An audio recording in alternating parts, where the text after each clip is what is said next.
Hi,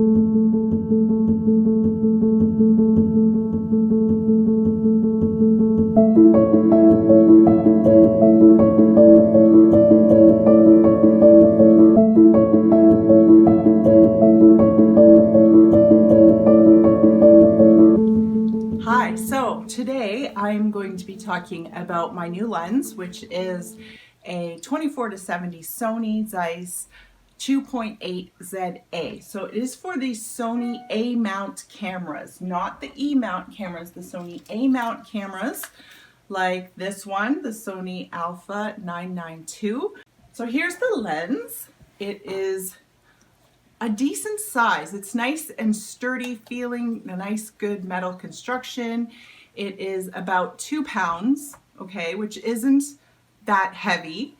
It's 4 inches in length, 3 inches wide, and when you extend it to the 70 millimeters, it is about 5.5 inches. So it's not too bad. It's a good all-around zoom. So that 24-70 is great. You can use it for portraits, you can use it for landscapes.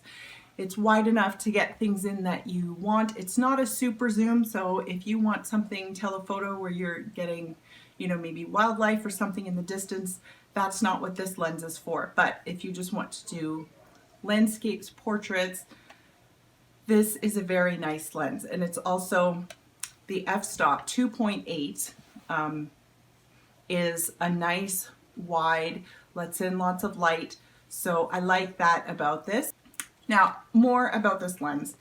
It is a 77 millimeter thread size, which is a good common size. You can get your filters and everything else to fit that quite easily. It is not so huge that you're feeling like, I'm gonna, get the lens all messed up. It comes with a nice lens hood. It is pretty short, the lens hood, because it's got quite a wide angle. The 24 millimeters of wide angle. If you had a longer lens hood on it, you'd be getting vignetting. It would be seen around the edges of your photo. That's no good. But it comes with the lens hood. It twists on very nicely, clicks in, and it works well. I have the Nisi filter system, and it is great. It has the filter adapter for the 77, and it's very easy to attach that. So that's in terms of thread size. Minimum focus distance. This is something that I always look at before I'm buying a lens, because it really drives me crazy when I'm trying to take a picture of something with my lens and it won't focus because I'm too close. So this one is actually impressively not bad. It is about 13 inches from the sensor to the subject that you can focus. That's minimum, okay? But if it's any closer than that, it won't work. Or 6 inches approximately from the end of the lens to your subject. Now, we're gonna go out in the field and do some testing when I'm done just talking about the lens, and we can see how that really plays out in the field. Focusing distance, check. I did that. I put the camera right up to, I think, the last green leaf that exists here, and a few other little things, and yes, very close to the lens, focused right in, quickly, silently, accurately. It was good. So the price. This is a Zeiss lens, which means it's a professional quality lens. It is good glass, and you are going to have to pay for what you're getting. This lens is actually not too bad. There are 2 versions of the lens. This is version number 1. There's also the newer version number 2. Version number 1 is an excellent piece of optical equipment that is less expensive than the newer version, just like you would find anything. You get the upgrade and you're going to pay for the newest upgrade. So this guy is about $2,000, give or take. But yeah, so $2,000, it is an investment, but I do find that it's a good all-around lens for photography, and I just use it a lot. So I use mostly this one, the 24-70, and then I have a Sony G series lens 70-300, and I use that one as well. I love both lenses. Now, there is vignetting to consider as well, and we're going to consider that one again when we're out in the field, and we're going to take some pictures and see how that turns out. And the focusing, I just want to talk about that for a minute. Now, I'm going to put it on my Sony 992, and there is one complaint that I have about this lens, and that is the A mount and this lens. When I have this lens on my Sony Alpha 992 camera, there is a little bit of play in the mount. So you can feel the lens just slightly moving back and forth in the mount. And that really annoys me. So that's something I'm going to look into, see if it can be fixed. But I have gone online. I've seen that a lot of people are saying the same thing. If I take this off and I put an old Minolta lens on my camera, there's absolutely no play in it at all. It's just sitting solidly in there. The other Sony, the 70-300, has microscopic play as well, like just that tiny little bit of motion. This one is enough that I noticed it when I was out in the field walking with it on my neck strap, and I could feel it just moving around. So that's my one complaint. The other thing is, I just have to tell you, chromatic aberration on this camera is almost none. At least the pictures that I've taken, like if you have trees against a bright white sky, other lenses that I've used, you see that color fringing, and there's just that little bit of aberration around it. And with this lens, that's the first thing I noticed. There's just none of it. And even if there is a little bit, it's not something that I've seen yet. So I'm very pleased about that, because to me, that's important. I don't want to have to be working on, you know, my fine art photos to get rid of that chromatic aberration. So there's that. And then the focus. It's fast, it's accurate, and it's silent, which is absolutely awesome. So if I'm focusing on something, which behind the camera there is something for me to focus on, done. So I don't think that that you heard that. I'll do it again. Focused and ready. So you can, I'll zoom in. Good. So it's just nice, quick, fast. Even when I'm turning the lens, I don't get any strange sounds. It's quiet. It's very quick, and for the most part, it's extremely accurate.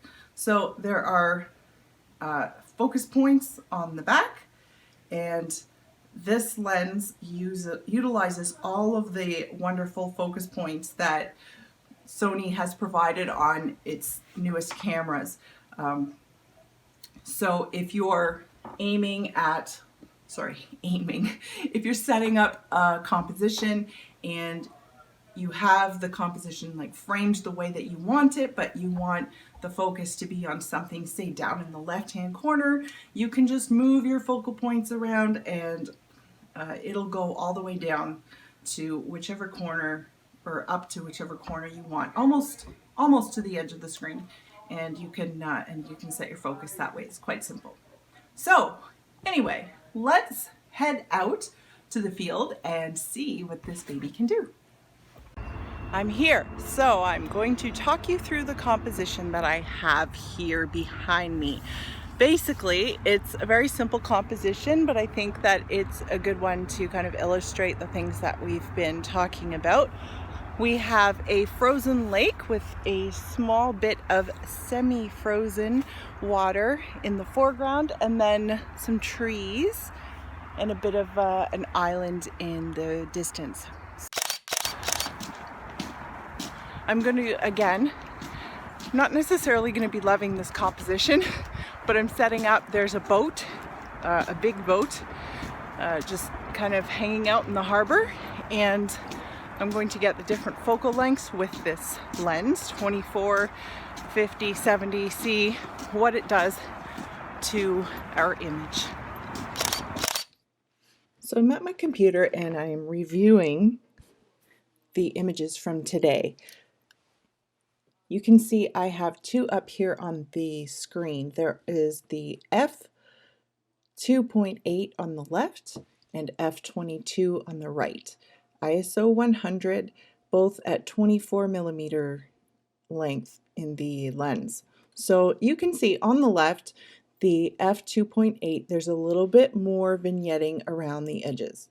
On the right, the f22, there's not as much. There's still a little bit of darker shading around the outside, and this is at 24, so it's the widest that the lens can go, and this is why we're seeing this here.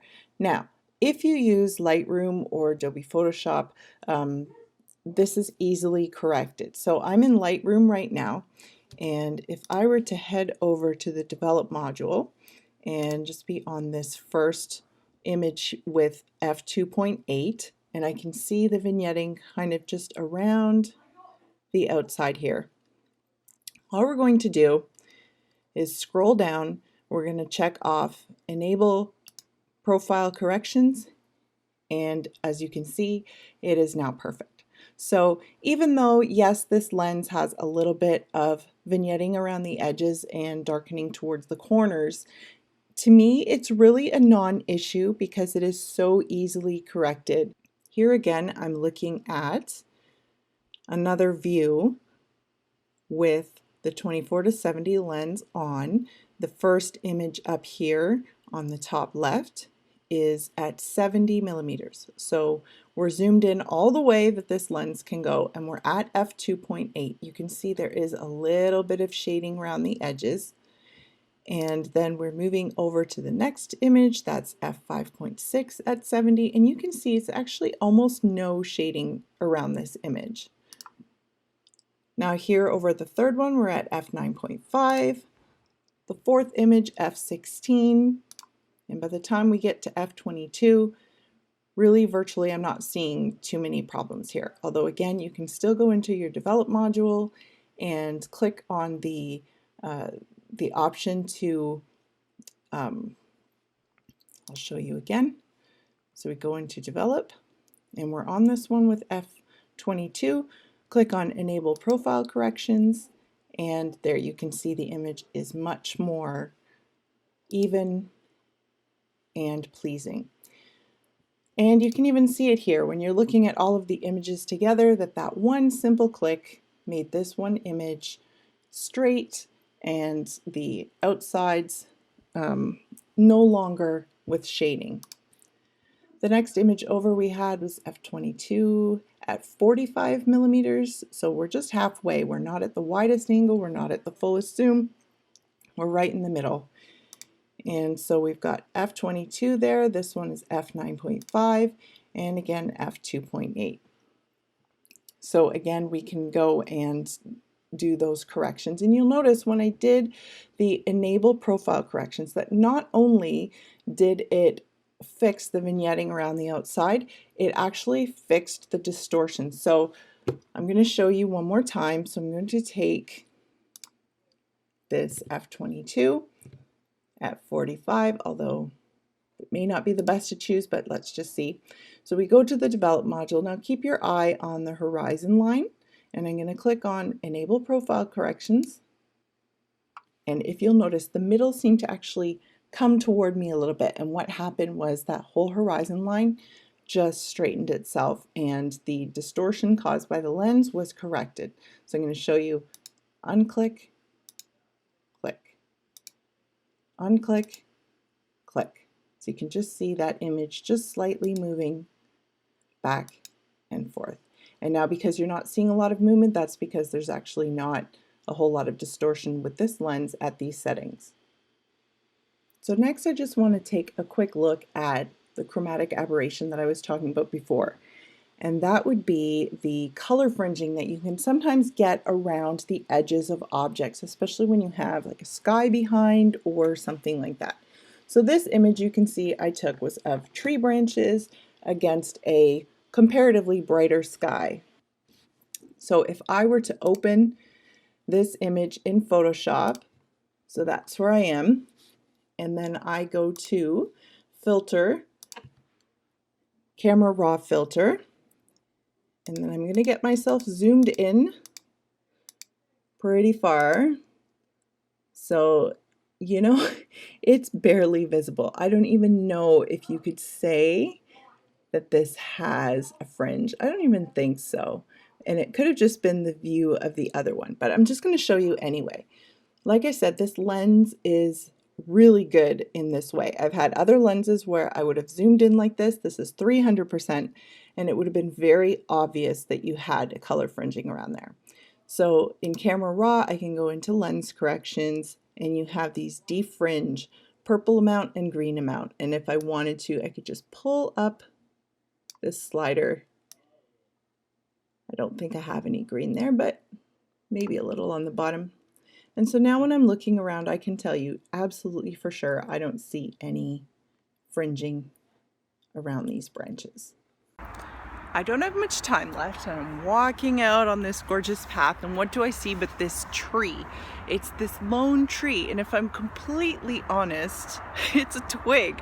Okay, so the amount of time that I'm spending on this twig is absolutely ridiculous, but I'm enraptured by how its slightly curving shape is just like isolated against the snow and the little bits of other twigs and ice that's behind it. So here it is.